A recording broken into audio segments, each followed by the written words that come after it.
नमस्कार दोस्तों, और स्वागत है फिर से हमारे अपने यूट्यूब चैनल इंग्लिश क्लब में। और आज हम लोग फिर से अपने जीके क्यू सीरीज में डिस्कशन को लेकर के उपस्थित हैं। तो चलिए आज की शुरुआत करते हैं और इतिहास की दुनिया से हम लोग आज को शुरू करेंगे। और आज का हमारा टॉपिक रहेगा इंडस सिविलाइजेशन, जिसको हिंदी में हम करते हैं सिंधु सभ्यता। और इस टॉपिक को हम लोग कवर करने वाले हैं और इसके साथ हम लोग मिसलेनियस क्वेश्चन भी देंगे। तो चलिए सबसे पहला जो हमारा क्वेश्चन आता है कि सिंधु सभ्यता का जो सर्वमान्य तिथि है, जो टाइम पीरियड है, वो कब से कब तक है? 1750 से 2300 से लेकर 1750 2500 से लेकर। चलिए इसमें थोड़ा सा वेरिएशन देखने को मिलता है। कहीं कहीं आपको मिलता है 2500 से लेकर के 1750 तक, और कहीं कहीं आपको 2300 मिलता है। लेकिन जो ऑथेंटिक दिखता है, जो बुक है हमारे पास, लुसेंट की ये बुक है, दिखा दीजिए लोगों को। ये ऑथेंटिक बुक माना जाता है और ये फ्रेंड्स हम लोग लुसेंट का ही प्रैक्टिस कर रहे हैं। एक्चुअली इस बुक कवर किया हुआ था, इसमें मैं आपको दिखा नहीं पाया। तो लुसेंट के अनुसार जो इसकी जो एग्जैक्ट तिथि दिया हुआ है वो 2400 ईसा पूर्व से 1700 ईसा पूर्व के बीच है। ठीक है ना? आगे हम लोग बढ़ेंगे, साधारण क्वेश्चन लेंगे कि सिंधु सभ्यता की खोज किसने की है? सिंधु सभ्यता की खोज हम आपको हेल्प करेंगे। 1921 ईस्वी में इसी खोज हुई थी। आंसर करना है सिंधु सभ्यता की खोज किसने की, और इसका राइट आंसर होगा राय बहादुर दयाराम साहनी। तो आप सिंपली हम लोग इनको जानते हैं दयाराम साहनी के रूप में। ठीक है ना? चलिए बहुत बढ़िया है। चलिए एक बताएंगे, और सिंधु सभ्यता को किस हिस्ट्री के कौन सा एज में हम उसको रखते हैं? प्रोटो हिस्टोरिक एज के रूप में इसको रखते हैं, जिसको हम आज ऐतिहासिक काल कहते हैं। ठीक है ना? प्रोटो हिस्टोरिक एज में इसको रखा जाता है। और हम इसको और भी कह सकते हैं कि इसको कांस जो युग या ब्रोंज जिसको हम अंग्रेजी में कहते हैं, इस एज में रखते हैं। बहुत बढ़िया सवाल है। एक और लेंगे, क्वेश्चन है, चलिए सिंधु घाटी सभ्यता नामक एक उन्नत नगरीय सभ्यता थी। ये भी एक क्वेश्चन पूछा रहा है कि जो हमारा सिंधु सभ्यता है वो कैसी सभ्यता है? तो बताना है कि भारतीय पुरातत्व सर्वेक्षण विभाग के तत्कालीन महानिदेशक कौन थे, जिसके अंतर्गत ये सिंधु सभ्यता की खोज हुई? तो वो हमारे राइट आंसर यहाँ पर बता रहा है, वो है हमारा सर जॉन मार्शल, तत्कालीन महानिदेशक थे। और आपके भारतीय पुरातत्व सर्वेक्षण विभाग के तत्कालीन महानिदेशक थे उस समय के, वो है हमारे सर जॉन मार्शल। चलिए मार्शल को इस बात को हम याद रखेंगे, 1924 ईस्वी में। ठीक है ना? और जिन्होंने ये बात घोषणा किए थे सर जॉन मार्शल ने कि जो सिंधु घाटी सभ्यता है एक नगरीय है। ठीक है ना? तो ये चीज हम लोग का पॉइंट काफी इंपॉर्टेंट रहता है। चलिए बताइएगा, सिंधु सभ्यता के सर्वाधिक पश्चिमी पूरा स्थल कौन सी नदी के किनारे मिला है? नदी का नाम बताना है क्या? बोलिएगा। तो सिंधु सभ्यता इंडस जो है नदी है, सिंधु नदी के ऊपर। लेकिन सवाल हम ये नहीं पूछ रहे हैं आपसे, सवाल ध्यान से, काफी माइन्यूट क्वेश्चंस में लेकर आया हूँ। क्वेश्चन है कि सिंधु सभ्यता के सर्वाधिक पश्चिमी पूरा स्थल कौन सी नदी के किनारे है? ये राइट आंसर है दासक नदी। दासक नदी। ठीक है ना? और वो पाकिस्तान में। चलिए ठीक है। और पूर्वी पूरा स्थल किस नदी पर है? हिंडन नदी के तट पर है, उसका नाम है आलमगीर। चलिए ठीक है ना? और उत्तरी पूरा स्थल किस नदी पर है? चिनाब नदी पर। ठीक है ना? चलिए और एक और सवाल ले लेंगे हम लोग, और दक्षिणी पूरा स्थल कौन सी नदी पर है? गोदावरी पर। गोदावरी नदी पे। गोदावरी का सहायक नदी है जिसका नाम है प्रवरा। नहीं, यहाँ पे एग्जैक्ट वही दिया हुआ है। ठीक है ना? तो ये चीज हम लोग को याद रखना है, फिर से रिपीट कर देंगे। सिंधु सभ्यता के सर्वाधिक पश्चिमी पूर्वास्तर की बात करेंगे कौन सी नदी पर? दासक नदी पर। पूर्वी पूर्वास्तर की बात करेंगे हिंडन नदी पर, और उत्तरी पूर्वास्तर की बात करेंगे तो चिनाब नदी पर, और दक्षिणी की बात करेंगे तो गोदावरी नदी पर। चलिए एक साधारण क्वेश्चन लेंगे। सिंधु सभ्यता या संगम सभ्यता जैसी सभ्यता थी, क्या बताएंगे? नगरीय थे, अर्बन जिसको कहते हैं। और जो सिंधु सभ्यता से जो प्राप्त हमारे स्थल है उसमें 6 नाम बहुत प्रमुख है।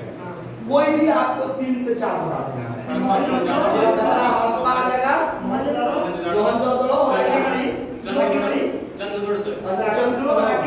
और कालीबंगन हो जाएगा हमारा, चलिए आपको याद है ये चीज। चलिए बताइएगा, भारत में सिंधु घाटी सभ्यता की पहली साइट कौन सी खोजी गई? और ध्यान से पहले भी सुनिए, ठीक है ना। 1921 में हड़प्पा खोजा है। तो क्वेश्चन मेरा ये है कि भारत में सिंधु घाटी सभ्यता की पहली साइट जिसे यूनेस्को ने 2021 ईस्वी में विश्व विरासत स्थल की सूची में शामिल किया है, धौलावीरा। ये सवाल है, लेकिन सिर्फ मैं ये सवाल ये करता कि सिंधु घाटी सभ्यता की पहली साइट कौन सी खोजी गई थी, तो इसका आंसर हड़प्पा हो जाएगा। और मेजर ये हमारा जगह है, इसीलिए सिंधु घाटी सभ्यता को हम लोग हड़प्पा सभ्यता के नाम से जानते हैं। इंग्लिश में हड़प्पन सिविलाइजेशन है। कब शामिल किया गया? चलिए कब शामिल किया गया था ये इंफॉर्मेशन तो अभी माइंड में मेरे नहीं है, लिखना पड़ेगा, ठीक है। लिखा हुआ है नहीं है, नहीं मेंशन किया हुआ है। चलिए आगे क्वेश्चन करेंगे। स्वतंत्रता प्राप्ति पहचान हड़प्पा संस्कृति के जो सर्वाधिक स्थल मिले हैं, बताना है भारत के कौन से राज्य में? गुजरात। बिल्कुल राइट आंसर है, बहुत बढ़िया क्वेश्चन आपका आंसर है।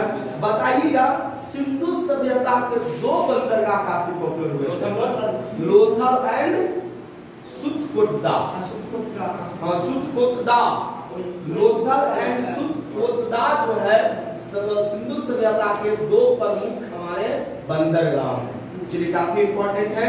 चलिए बताइएगा, एक और सवाल है, जोते हुए खेत और नक्शादीदार ईंटों का प्रयोग का साक्ष्य सर्वप्रथम कहां से मिला है?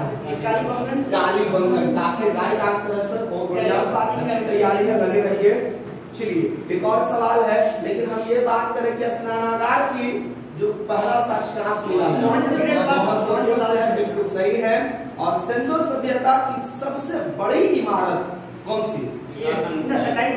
बताइएगा। यही स्नानागार ही था, आंसर नहीं होगा। क्वेश्चन ट्विस्टेड करके पूछे हैं। पहले मैंने पूछा कि जो स्नानागार कहां से मिला, तो मोहनजोदड़ो से, और हड़प्पा संस्कृति की जो सबसे बड़ी स्मारक है यही हमारा स्नानागार है। तो एक क्वेश्चन में डबल ट्विस्टेड क्वेश्चन करके पूछा हूं। चलिए बढ़ेंगे आगे। और एक और है, बीपीएससी में सिविल में जनरली पूछता है, इसका माप पूछ लेता है। यह स्नानागार का हमारा लंबाई कितना है, चौड़ाई कितना है, ऊंचाई कितना है, तो नोट कर लेंगे, पेन पेपर सबका रेडी है। चलिए ठीक है ना। 11.88 मीटर लंबा है, 11.88 मीटर लंबा है हमारा, और 7.01 मीटर चौड़ा है, और 2.4 किलोमीटर गहरा है। तो बहन जी आंसर करना है, ध्यान दीजिए। मिलीमीटर नहीं, मिलीमीटर नहीं होगा सर, मीटर में होगा। 11.72 मोटा मोटी याद रखना है। लंबा सबसे तो लंबाई 11 याद रखना है, उसके बाद हमको चौड़ाई याद रखना है 7 और दायरा 2, मोटा मोटी ऐसे डिजिट पूरा याद रखेंगे। 11.88 मीटर क्या है हमारा लंबाई है, 7.01 मीटर चौड़ाई है, और 2.4 किलोमीटर क्या है हमारा गहराई है। चलिए बताइएगा, अग्निकुंड का प्रमाण, अग्निकुंड जो हम लोग बनता है, बताइए कौन से? चलिए इसका आंसर हो जाएगा हमारा लोथल और कालीबंगन से मिला है। हड़प्पा संस्कृति के हमारा लोथल और कालीबंगन से हमारा अग्निकुंड का प्रमाण मिला है, साक्ष्य मिला या प्रमाण मिला है। चलिए बताएंगे, काफी इंपॉर्टेंट है। मोहनजोदड़ो से प्राप्त एक शिल्प पर 3 मुख वाले देवता, ठीक है ना, 3 मुख वाले देवता कौन सा? उस देवता का नाम बताना है। पशुपतिनाथ। क्या बात है, बहुत। चलिए बहुत बढ़िया है, पशुपतिनाथ गॉड ऑफ एनिमल्स आप बता रहे हैं। चलिए अच्छी इंफॉर्मेशन। चलिए और इसमें एक और इम्पोर्टेंट है, जो पशुपतिनाथ का जो मूर्ति मिला है, इसके चारों ओर जो है हाथी, गेंडा, चीता और भैंसा विराजमान है या स्थित है उसके बाद। ये भी साक्ष्य हमको कहां से मिला है? सिंधु सभ्यता के मोहनजोदड़ो से। चलिए, नर्तकी की एकांश मूर्ति का प्रमाण कहां से? मोहनजोदड़ो। फिर से राइट आंसर हमारा होगा कि जो हमारे नाचती हुई एक नर्तकी है, नर्तकी आपको पता है, और वो कांस की बनी हुई है, ये इसका प्रमाण भी हमको मोहनजोदड़ो से ही मिला है। बढ़ेंगे अगला जो क्वेश्चन है, चलिए याद रखेंगे, क्वेश्चन है मनके बनाने के कारखाना, मनके बनाने के कारखाना जो है सिंधु सभ्यता के किस स्थल से साक्षी मिला? बताइए। बहुत बढ़िया है, चाणूत्र जो है इसका राइट आंसर है जी, बहुत बढ़िया जवाब है। चलिए हर सवाल का बताइएगा, सिंधु सभ्यता की लिपि कैसी लिपि मानी जाती है? भाव चित्रात्मक। याद रखिए, सिंधु सभ्यता की जो लिपि थी भाव चित्रात्मक लिपि थी, ठीक है ना। और ये भी सवाल पूछता है कि यह लिपि किधर से, दाएं से बाईं और कि बाईं से दाईं? दाईं से बाईं, दाईं से बाईं, ठीक है ना। तो ये चीज हम लोग को याद रखना है, राइट टू लेफ्ट। लेकिन अब हम लोग क्या लिखते हैं? लेफ्ट से राइट। अभी जो हम लोग जो करते हैं, जो रोमन में जो हम लोग करते हैं, जो रोमन लिपि है, उसमें हम लोग जो इसको मेंशन करते हैं लेफ्ट से राइट। देवनागरी में भी लेफ्ट होता है, लेकिन उर्दू हम लोग कर लिए, ठीक है ना। तो हम लोग क्या करते हैं? राइट से लेफ्ट की ओर। और रोमन और देवनागरी को क्या याद रखना? लेफ्ट से राइट की ओर। आपको लेफ्ट राइट नहीं समझ में आता है, आप अपना हैंड का एग्जांपल कर लीजिए। ये आपका लेफ्ट हैंड है, तो इधर से राइट की ओर बढ़ेगा तो देवनागरी और कौन? रोमन। और इधर से इधर चलेगा तो उर्दू। और एक हमें सिंधु सभ्यता की जो हमको लिपि प्राप्त है, भाव चित्रात्मक लिपि जिसको कहते हैं, ये भी। चलिए, अच्छा क्वेश्चन था, आंसर आपने बिल्कुल सही दिया है। एक और क्वेश्चन हम लोग लेंगे, बताइएगा, सिंधु सभ्यता के लोगों ने नगरों तथा घरों के विन्यास के लिए कौन सी पद्धति अपनाई थी? राइट एंगल में दूसरे को इंटरसेक्ट करता है, तो उसको क्या कहते हैं? बताइएगा सर।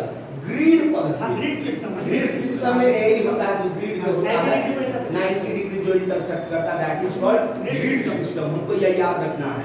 ग्रिड सिस्टम जो है कहां पर देखने को मिला है? सिंधु सभ्यता में। चलिए, आपका इंफॉर्मेशन हो रहा है। बताइएगा, एक और साधारण सा सवाल लेंगे हमारे। देखिए, इधर पूछा हुआ क्वेश्चन आते हैं, केवल लोथल नगर के जो घर हैं, इससे पहले क्वेश्चन 2 इसमें क्वेश्चन है कि घरों के जो दरवाजा है सिंधु सभ्यता में और खिड़कियां सड़क की ओर न खुल करके किरण की ओर खुलता था, उसके विपरीत कहां पर? पीछे जो भी गार्डन्स है, ठीक है ना, उसके तरफ खुलते थे। लेकिन एक इसका एक्सेप्शनल नगर था, जैसे हम लोग का घर बनता है तो हम लोग घर का दरवाजा कहां छोड़ते हैं? पीछे, जहां पर कोई निकास नहीं, रोड के तरफ होता है। लेकिन सिंधु सभ्यता में जस्ट अपोजिट था, उनके दरवाजा सामने न होकर के पीछे खुला करते थे। लेकिन उस सभ्यता में भी एक ऐसा साइट प्राप्त हुआ है, एक ऐसा स्थल देखने को मिलता है जिसके दरवाजा सड़क की तरफ खुलते थे। उस साइट का, उस स्थल का नाम बता देना है। चलिए, Lothal is the right answer. Thank you, Lothal. चलिए, बहुत बढ़िया क्वेश्चन है। और एक साधारण सवाल लेंगे जी, सिंधु सभ्यता के मुख्य फसल का नाम बता देना है। गेहूं और जौ, याद रखेंगे सर। कोरस ग्रेन का, ठीक है ना, वाटर क्रॉप ज्यादा है। चलिए, बहुत बढ़िया सर। और आगे बताएंगे। अच्छा बताइएगा, जो सैंडो घाटी जो लोग थे सिंधु सभ्यता के, मिठास के लिए आज हम लोग गुड़ और चीनी का इस्तेमाल कर लेते हैं, लेकिन उस जमाने में लोग उनको मिठास लेना और स्वीटनेस का आभास करना है तो लोग किसका इस्तेमाल करते थे? शहद का, हनी का, ठीक है ना। तो काफी इंटरेस्टिंग है, हनी का वे लोग क्या करते थे? इस्तेमाल करते थे। चलिए, और बताएंगे, बताना है, एक साधारण सा सवाल लेंगे, मिट्टी से बने हल का साक्ष्य कहां से मिला है? बनमाली, हरियाणा, ठीक है ना। बनमाली से हमारा मिट्टी के बने हल का साक्ष्य मिला, बहुत बढ़िया है। चलिए, एक और क्वेश्चन लेंगे, बताइएगा, तौल की इकाई संभवतः कितने के अनुपात में थी? अनुपात 10, 5, 16, 20, किसमें? 16 के अनुपात में उनका तौल का था, ठीक है ना। और सिंधु सभ्यता के लोग यातायात के लिए किसका इस्तेमाल करते थे? बताइएगा, बैलगाड़ी और भैंसा गाड़ी, क्या बात है, बल्कि बहुत बढ़िया, एनिमल ब्रेन कार्ड किसको बोलते हैं, है ना। चलिए बताइएगा, एक और सवाल हम आपसे लेंगे। मेसोपोटामिया के अभिलेखों में वर्णित, ठीक है ना, शब्द, एक वो शब्द है मेसोपोटामिया की सभ्यता में, उसके अभिलेख में एक शब्द बताना है जिसका मतलब होता है सिंधु सभ्यता। मेसोपोटामिया की अभिलेख में कौन सा शब्द का इस्तेमाल जो है सिंधु सभ्यता के लिए, काफी हाईलाइटेड टर्म क्वेश्चन किया हुआ रेड है, तो आपको याद रखेंगे मेलुहा। मेलुहा शब्द का जो इस्तेमाल है हम लोग किसके लिए कर रहे थे, सिंधु सभ्यता के, कहां पर कर रहे हैं, मेसोपोटामिया के अभिलेख में। तो बहुत इंपॉर्टेंट क्वेश्चन था। बताइएगा, एक साधारण सा सवाल है जी, हड़प्पा संस्कृति का शासक पावर होली किसके हाथ में था, एलीट क्लास में, चलिए एलीट क्लास मनी वर्ग के रूप में, चलिए बहुत सिंपल आंसर है। चलिए बताइएगा, सिंधु सभ्यता के लोग जो है धरती को पूजा करते हैं, जैसे आज भी है, आज भी लोग पूजा करते हैं धरती के, नहीं पेड़ों को भी हम लोग करते हैं, देवी देवता हर चीज को पूजा करते हैं। तो देवी की जो पूजा करते थे, देवी मान करके हमारे धरती को, धरती माँ को, इसके पीछे उनका लॉजिक क्या था, रीजन क्या था, इनका रीजन है, एक पिक्चर डिपिक्ट करता है जिससे एक मदर गॉडेस थी, उनके एम्ब्रो से अर्थ और जो ड्रॉप्स थे वो ग्रो कर रहे हैं। बहुत बढ़िया है, सिंपल ये आंसर बता रहे हैं कि जो उर्वरता की देवी, क्योंकि इनको फसल उस समय लोग थोड़ा कभी हम लोग पढ़े कि जौ और गेहूं में इनकी मुख्य फसल थी, तो वो समझते थे कि जो धरती माँ है हम लोगों को एक जान है, जिससे हम लोग उनकी उर्वरता की देवी मान करके लोग धरती को पूजा करते थे। ये बात कहाँ देखने को मिला है हम लोगों को, सिंधु सभ्यता में, इंडस वैली सिविलाइजेशन में। बढ़ेंगे आगे क्वेश्चन है, और सिंधु सभ्यता में किस पूजा का साक्ष्य ज्यादा मिला है, कौन से भगवान को, चलिए लॉर्ड शिवा, नहीं आज भी लोग है, सावन का महीना चल रहा है, पावन महीना चल रहा है, भगवान शिव भक्त जो है हर तरफ आपको दिखाई देंगे, नहीं, और लोगों को दिखाई हुआ है महाकाल के भक्त हैं, नहीं। तो चलिए बढ़ेंगे आगे, संभवतः एक अगले क्वेश्चन है, और स्वास्तिक चिन्ह आप देखे होंगे तो हम लोग के घर में, खासकर हिंदू सभ्यता में, कोई भी हम लोग शुरुआत करते हैं, जैसे कोई बाइक खरीदता है या कोई भी पूजन होता है, तो हम लोग स्वास्तिक चिन्ह मेंशन करते हैं, ऐसे ऐसे है ना, और फिर ऐसे ऐसे। तो स्वास्तिक का चिन्ह जो है का देश कहाँ से है, इंडस सिविलाइजेशन से ही संभवतः माना जाता है। चलिए, और जगह की बात को मेंशन नहीं किया हुआ है, बढ़ेंगे आगे। चलिए एक और क्वेश्चन हम आपको लेंगे, सिंधु घाटी सभ्यता के लोग जो है किस तरह के वस्त्रों का प्रयोग करते थे, ये भी सवाल है। सूती और ऊनी, कॉटन एंड वूलन क्लॉथ्स का भी लोग इस्तेमाल करते हैं। और एक और साधारण है कि मनोरंजन करने के लिए सिंधु सभ्यता के लोगों के पास क्या साधन था। आज तो हमारे पास पॉलिश स्टोन रखते थे और उसको डैशबोर्ड पे फैला करके खेला करते थे। चलिए, और पोजीशन है कई तरह के हैं जी, चौपड़ खेला करते थे, पासा खेलते थे, मछली पकड़ना, पशुओं का शिकार करना, ठीक है ना। और एक और इंटरेस्टिंग है जो आज भी इसका प्रमाण देखने को मिलता है कि वे लोग जो है पशुओं पक्षियों को आपस में लड़ा करके, तो कभी कभी तो हम लोग देखते हैं ना, कौन सा देश स्पेन है जहाँ पर सांड का युद्ध, नहीं आदमी वो भी करता है, तब काफी डेंजरस है, लेकिन नहीं होता है, काफी उसके नोकीले जो होते हैं उसके सिंग होते हैं, तो कहीं ना कहीं इंटरेस्टिंग है। चलिए जी, एक सवाल है, सिर्फ आपको यस नो क्वेश्चन का जवाब देना है, यस और नो, बाकी कुछ नहीं है। सवाल ये है कि सिंधु घाटी सभ्यता के लोग जो है तलवार सोल्ड, ठीक है, परिचित थे या नहीं थे, नहीं थे, आंसर बिल्कुल सही आया है। सिंधु सभ्यता के जो लोग हैं तलवार से परिचित नहीं थे। और एक और क्वेश्चन लेंगे, चलिए ये सारे हैं, और एक और है कि सिंधु सभ्यता में, ठीक है ना, आग में पकी हुई मिट्टी को एक टर्म दिया गया, टेराकोटा दिया। चलिए दो टर्म है टेराकोटा, यानी सिंधु सभ्यता के लोग जो थे आग में पकी हुई मिट्टी को क्या करते थे, वो टेराकोटा के नाम से करते हैं। अब हम आपको जितने सवाल है एट ए ग्लांस में आपसे ले लेता हूँ, रिपीट भी कर देता हूँ, जरा बताइएगा जो सिंधु घाटी सभ्यता जो मुख्य रूप से इंडस रिवर अर्थात सिंधु नदी के तट पर देखा गया, खोजा गया है, इसके प्रमुख स्थल और उन स्थल का लोकेशन किस नदी पर है, जरा एक ग्लांस लेते हैं। आइए ध्यान दीजिएगा, पहली जो सभ्यता है हमारे जो स्थान है, स्थल है हड़प्पा। तो हड़प्पा कौन सा नदी पर, ये हम लोग नदी पहरावी। लेकिन अब यदि आपसे हम पूछे, ठीक है ना, कि इसके उत्खनन करता कौन थे, खोज करता, बताइएगा दयाराम साहनी। यही से हम लोगों की शुरुआत हुई थी आज की क्यूज। और मोहनजोदड़ो की बात करें इंडस, और इसके उत्खनन करता की बात कर ले तो राखल दास बनर्जी, और ईयर की बात कर ले 22। तो हड़प्पा 1921 कौन, दयाराम साहनी, और मोहनजोदड़ो कौन, और ये राखल दास बनर्जी। और ईयर की बात करें तो 1922। तो ये दो चीज हो गया। और चौहंद्रो बात करें तो किस नदी पर, ये भी सिंधु नदी, और खोज करने वाले मैके और एक और है एमजी मजुमदार, इंडियन आर्कियोलॉजिस्ट थे, और ये खोज किए थे 1931 में। बहुत बढ़िया है। और कालीबंगन की बात करें तो कौन सा नदी है,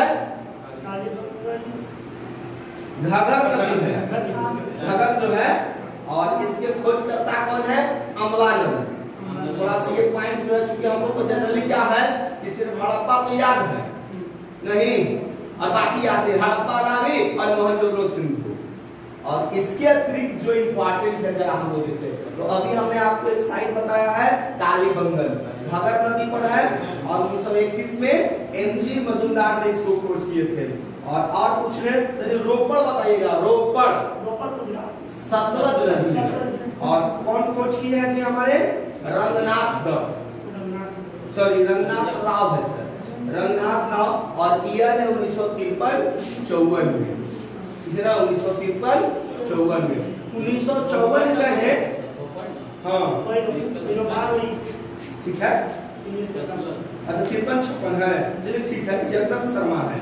थोड़ा सा मिला लीजिएगा, रोपड़ का जो हमारे उत्खनन करता है वो यज्ञदत्त शर्मा है, ठीक है ना। और जो हम आपको बताया रंगनाथ जो है वो रंगपुर के हैं, ठीक है ना। ये चीज हम लोग को याद रखना है। आलमगीर बताइए कौन सा नदी पर, हिंडन नदी पर। बहुत बढ़िया है, हिंडन नदी। और खोज करने वाले कौन है हमारे, बताइएगा। आलमगीर हिंडन नदी पर, यज्ञदत्त शर्मा, यज्ञदत्त शर्मा 1958 में। चलिए, और बनमाली की बात करें तो कौन सी नदी आ जाएगा, रंगोई, ठीक है ना। फिर से रिपीट जरा कर देते हैं, लोथल, भोगवा, भोगवा नदी, ठीक है। रोपड़ सतलज, नहीं रोपड़ सतलज ना, ठीक है ना। आपको कालीबंगन घगर बोले थे, थोड़ा सा कंफ्यूजन है साइट्स में, कई सारे साइट्स है, तो एक बार हम लोग पहले इसको रिवीजन भी कर लेंगे। ये वाला जो भी इंडस सिविलाइजेशन के जो प्रमुख साइट्स हैं, इसको जरा हम लोग एक बार देख लेंगे, पूछने में तब काम आ जाएगा, फिर भी अच्छा इंफॉर्मेशन है। बताइएगा धौलावीरा कौन सी नदी के तट पर है, धौलावीरा लूनी नदी, लूनी नदी कहाँ बहती है बताइएगा, राजस्थान में। और ये ऐसी नदी है जो उस रेगिस्तान में जाते जाते विलुप्त हो जाती है, गायब हो जाती है, कच्छ की नदी खत्म हो जाती है, लूनी नदी। ये हम लोग इसको देखे हैं। और बनमाली अभी अभी बताया था, कौन सा नदी है, ये हमारा बनमाली था रंगोई।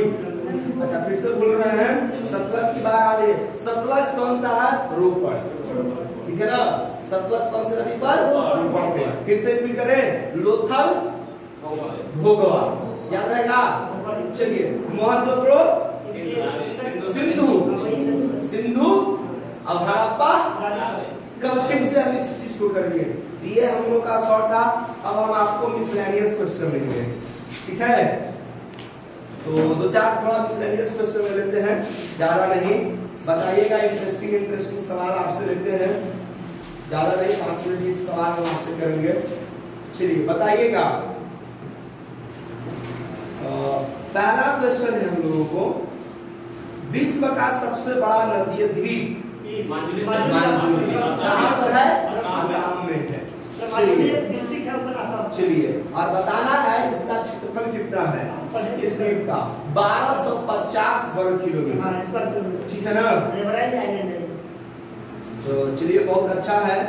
और हमको बताना है कावेरी नदी उत्तर भारत के दक्षिण भारत दक्षिण भारत की, ठीक है ना? चलिए बताइएगा कि कावेरी नदी का मुहाना उत्तर पश्चिम है, जहाँ पर नदी गिरती है, लीड होती है, कहाँ पर है? बे ऑफ बंगाल। मैप से आपको दिख जाएगा, बंगाल और खाड़ी, बंगाल की खाड़ी, बे ऑफ बंगाल इंग्लिश में। चलिए कोई बात नहीं है। चलिए एक साधारण सा सवाल है आपके लिए, बताइएगा पूना पैक्ट, पूछा हुआ सवाल है, बताइएगा कब हुआ था? 1931 में सर। 1932 में, और महात्मा गांधी और भीमराव अम्बेडकर के लिए। चलिए ये बातें हम लोग को है। और एक साधारण सा सवाल हम लोगों को लेना है, बताइएगा त्रिशली गंगा, त्रिशली गंगा जो है किसकी सहायक नदी है? ट्विस्टेड क्वेश्चन कुछ दिए हैं, चलिए आंसर ट्राई कीजिए। त्रिशली गंगा जो है गंडक नदी की सहायक है। चलिए, और हाल ही में अभी जो है द लेटेस्ट न्यूज है जी, बताइएगा आईसीसी महिला T20 कब का खिताब जीतने वाली टीम का नाम बता देना है? 2023 में, कुछ ही समय पहले की बात। और इसका राइट आंसर हो जाएगा हमारा ऑस्ट्रेलिया। आप भूल गए। और उप विजेता जो है इसको साउथ अफ्रीका, दक्षिण अफ्रीका को हरा करके ये जीती है। हाँ, और ये छठी बार, 7वीं नहीं जीतू, 6ठी बार इसको जीता है, ये चीज है। तो ये हम लोग का लेटेस्ट न्यूज था, इसका भी हम लोगों ने कर लिया। और हम लोग देखेंगे तो एक दो सवाल और। अच्छा सिंपल सवाल लेते हैं, बंगाल के सो कौन सी नदी को कहते हैं? थोड़ा सा एक्साइटेड होते हैं हम लोग, आंसर कर देते हैं। चलिए कोई बात नहीं है। चलिए, कोयला के 4 प्रकार हैं, आपको पता है, एंथ्रासाइट, बिटुमिनस, लिग्नाइट और पीट। आपसे अगर पूछे कि सबसे उत्तम क्वालिटी एंथ्रासाइट, ठीक है ना? तो ये चलिए बहुत अच्छा है। बाल गंगाधर ने 2 मैगजीन्स का एडिटर संपादन किए थे, एक का नाम है केसरी और दूसरे का है मराठा।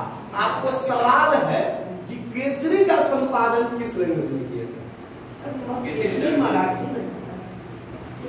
इंग्लिश में था सर। याद रखना है इसको, जस्ट अपोजिट करके। आपको क्या केसरी और किसको याद रखना है? तो जो मराठा है वो उल्टा अंग्रेजी में याद है, और जो केसरी है वो मराठी लैंग्वेज में। बस यही ट्विस्ट है, मैं भी कंफ्यूज हुआ करता था, सोचा कैसे याद रखना है। बाल गंगाधर के 2 केसरी और उल्टा कर देना है, केसरी हमारा मराठी में और मराठा हमारा इंग्लिश लैंग्वेज में, इंग्लिश में। ये हमको याद रखना है।